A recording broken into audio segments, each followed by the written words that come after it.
Bu sabuna sosial şəbəkədə tez-tez rast gəlmək mümkündür. Üzərində böyük hərflərlə 72% yazılmış sadə bir sabun sosial şəbəkələrdə tamam başqa mənaya çevrilir. Allahım sən bizim cənab prezidenti onun ailəsini qoru, Allahım bizə bayramnamanlığı ver, Allahım. Yaltaqlıq edən şəxslərin paylaşımlarına gələn şərhlərdə tez-tez bir rəqəm görürük. 72.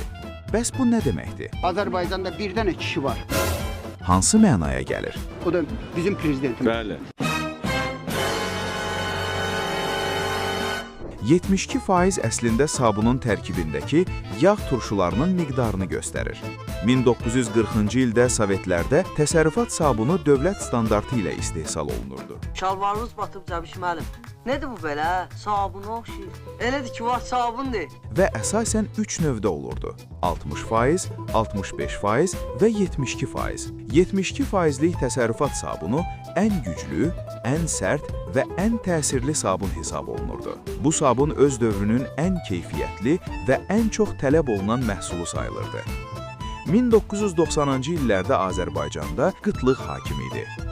Bahalı təmizlik vasitələri əl çatmaz, 72%lik sabun isə həm bol, həm ucuz, həm də hər işə yarayan məhsul kimi demək olar hər evdə vardı. İlham da irəli, mehribanla irəli, baba. Amma bütün bunların yaltaqlıqla nə əlaqəsi var? Məsələ burasındadır ki, sabunlamaq ifadəsi dilimizdə kimisə həddindən artıq tərifləmək, yaltaqlıq etmək mənasında işlədilir. Mən sabun pişirməyəcəm. Yəni kim çox tərif deyirsə, yaxşı sabunlayır. Mən Heydər Əliyev ailəsindən başqa hökumət başçısını görmürəm. Görmək istəmirəm. Sosial şəbəkə istifadəçiləri isə bunu ironiyaya çevirir.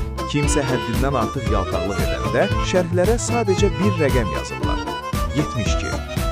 Bir vaxtlar adi məişət əşyası olan 72%lik sabun uzun müddətdir ki, fenomenal internet trendinə çevrilib.